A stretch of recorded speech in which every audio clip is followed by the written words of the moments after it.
नमस्कार। मैं हूं अपने घर पर अभी और मेरे हाथ पर आप एक पत्र देख रहे होंगे। ये है एक पत्र और ये काफ़ी लंबे समय का है, लेकिन मैं वीडियो थोड़ी सी लेट बना पा रहा हूं। घर लेट पहुंचा हूं इसलिए लेट बना रहा हूं।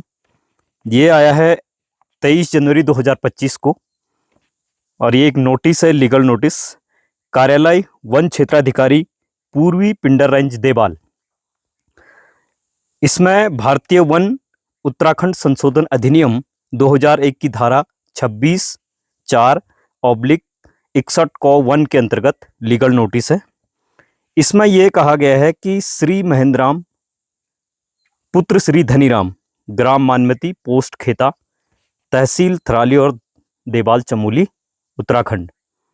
आपको इस लीगल नोटिस के माध्यम से सूचित किया जाता है कि आपने पूर्वी पिंडर रेंज देवाल के आरक्षित वन क्षेत्र के नवाली भी क्रम नंबर 1 यानी ओ में 0.2500 क्षेत्रफल हेक्टेयर में अवैध कब्जा कर रखा है। इस प्रकार आप आरक्षित वन भूमि के अपराधिकृत अध्यासन में हैं। इसमें ये नोटिस जारी किया जाता है और कहा जाता है कि आप जो है 20 फरवरी 2025 तक यानी 1 महीने के पहले इस भूमि पर अवैध कब्जा खाली कर दें। अब हमें नहीं समझ में आ रहा है कि मेरी जन्मभूमि यही है। पिताजी लोग कब से यहाँ पर रहे हैं, कहते हैं कि 75 से 1975 से ये आवासीय भूमि रही है और मेरी उम्र लगभग 30 साल है और मैं यहीं पर पैदा हुआ हूँ। इसी जन्म भूमि में मेरी पैदाइश है, पालन पोषण शिक्षा सब कुछ यहीं से है।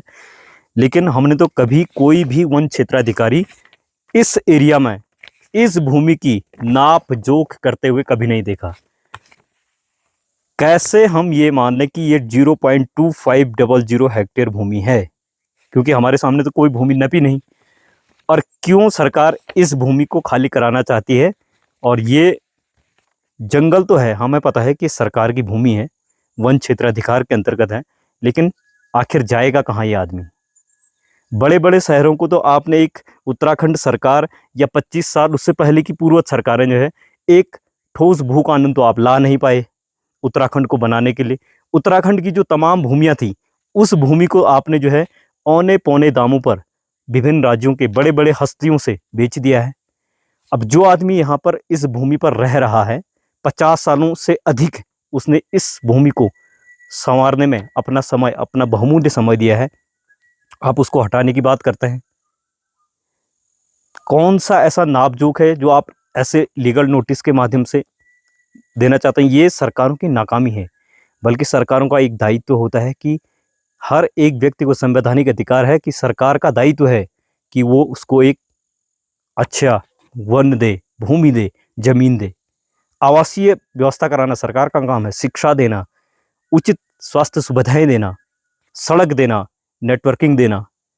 और ये ऐसा क्षेत्र है, देवाल ब्लॉक का ऐसा सुदूरवर्ती क्षेत्र है जहां आज भी नेटवर्क नहीं है, आज भी यहाँ लाइट की व्यवस्था नाम मात्र की है।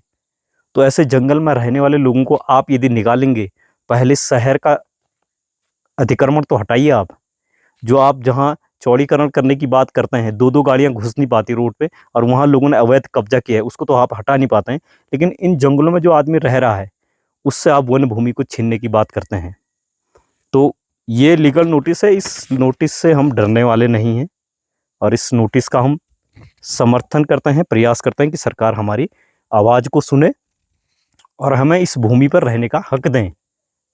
आप जो है पट्टा जारी कर दें, कोई दिक्कत नहीं है, कोई नुकसान थोड़ी पहुंचा रहा है। हमने तो इतने पेड़ लगाए हैं, इतना जंगल संजो के रखा है कि आप कह भी नहीं सकते। आप यदि विजिट करेंगे यहाँ पर, आपके वन अधिकारी यदि विजिट करेंगे तो आपको पता चलेगा कितना हमारे पास जो है हमने पेड़ों को संजो के रखा है। और जब इतना हेक्टेयर जंगल जलता है, उस समय आप बात नहीं करते हैं, उस समय आप आते नहीं हैं यहाँ और कागजों में किसी को नोटिस दे देंगे कि हाँ आपने आग लगा रखी है, आप जुर्माना भरिए। कैसे भरेंगे भाई? आप आइए तो सही पहले। तो मैं बात करता हूँ अपने पिताजी से, माताजी से, कब से यहाँ पर रहते हैं और कितनी मेहनत की है यहाँ से। अरे हम सन 75 से बैठे हैं यहाँ। तब हम बच्चा था। आज मेरी उम्र जो है 60 साल हो चुकी है। 60 साल से मैं यहाँ पर बसाखत हूँ।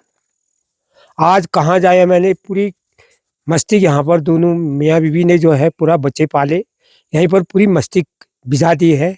आ बुढ़ापा में कहाँ जाऊँ मैं। सरकार खुद देखने वाले है। यहाँ वन भूमि वाले आते हैं, कर्मचारी आते हैं, कभी ना किसी ने हमको नोटिस दी और ना हमको पूछा। हमें ये भी पता नहीं है कि ये वन भूमि है या सिविल भूमि है। इसमें ना कोई तोग नंबर है, ना कोई जंगलात का वो मतलब वो नहीं लगा रखे हैं, कोई मुनारबंदी भी नहीं है, कोई चकबंदी भी नहीं है। ये हमारे दादा परदादा से यहाँ पर हमारा गाय भैंस चराने का पूरा दादा परदादा से आज हमें पता नहीं है।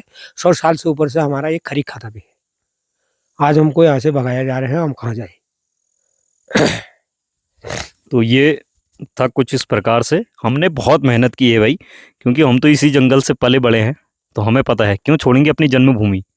हाँ, पलायन का मुद्दा बन सकता है कि आप यदि व्यवस्थाएं नहीं करोगे, सरकार यदि लोगों को सुविधाएं नहीं देगी, तो आदमी पलायन तो करेगा ही। क्योंकि हर आदमी जो है एक अच्छा स्वास्थ्य चाहता है, एक अच्छा अपनी जीवन में ग्रोथ चाहता है।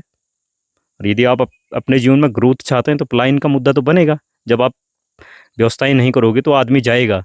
और फिर आप जो है पलायन आयोग बनाते हैं, ऐसे ऐसे आयोग बनाते हैं कि पलायन नहीं होगा। खुद तो देहरादून बसते हो, खुद तो दिल्ली बसते हो, लेकिन इन लोगों के बारे में भी तो सोचना पड़ेगा ना। कि गरीब, कहते हैं कि गांधी जी ने कहा था कि यदि असली विकास आपको करना है तो गांव से शुरुआत कीजिए, ना कि शहरों से गांव की ओर। तो उल्टी धारा जब बहेगी शहरों से गांव की ओर, तो गांव का विकास तो लगता है कि 100 साल लग जाएंगे। आपको एक जो है स्मार्ट सिटी बनाने के बजाय आपको एक स्मार्ट विलेज बनाने की आवश्यकता है। यदि आप स्मार्ट विलेज बनाएंगे, वहाँ पर नेटवर्क देंगे, स्कूल देंगे, अस्पताल देंगे, और भी सुविधाएं देंगे, तो मुझे नहीं लगता कि कोई भी ग्रामवासी यहाँ से पलायन करने की सोचेगा, कभी भी नहीं सोचेगा। क्योंकि अपनी जन्मस्थली, कर्मस्थली, तपस्थली को कोई नहीं छोड़ना चाहता है। तो एक छोटी सी वीडियो थी, और ये हमारी भूमि है भाई, हम तो नहीं छोड़ेंगे। भले पलायन यदि बनता है तो आदमी की मजबूरियां हैं और सरकार की नाकामियों के अनुसार है, वरना कोई चाहता नहीं है। यहाँ पे 20-25 मवासे रहते हैं, एक भी स्कूल नहीं है। 5-7-8 किलोमीटर की दूरी पर एक प्राथमिक विद्यालय है, और कैसे जाएगा एक 3 साल का बच्चा? आप आंगनबाड़ी कहते हैं कि आंगनबाड़ी में जाएगा, न्यू एजुकेशन पॉलिसी आप लाते हैं। जब बच्चे को 7-8 किलोमीटर के दायरे में विद्यालय ही नहीं मिलेगा, तो कैसे पढ़ेगा वो बच्चा? तो उसका तो जन्मसिद्ध अधिकार है ना शिक्षा मांग देना, और सरकार का काम है, उसको संवैधानिक अधिकार है उसका कि उसको जो है शिक्षा प्रदान करना। तो ये तो कहीं ना कहीं इन्हीं कमियों के कारण आदमी पलायन करेगा। तो ये एक छोटी सी वीडियो के माध्यम से आपको सूचित करने की कोशिश है कि सरकारें में इस ओर ध्यान दें और इन लोगों का आशियाना ना उजाड़ें, क्योंकि यही उनका आशियाना है, यही उनकी, इसके अलावा उनके पास कुछ भी नहीं है, सब कुछ यही है। तो वीडियो यदि पसंद आती है तो लाइक, शेयर, सब्सक्राइब करें और सरकार तक पहुंचाने की कोशिश करें इसको, क्योंकि ये आवाज़ है। और आज टेक्नोलॉजी एक ऐसा माध्यम है जिसके माध्यम से ये आवाज़ बहुत दूर तक जा सकती है। तो आप सभी श्रोताओं का बहुत बहुत धन्यवाद।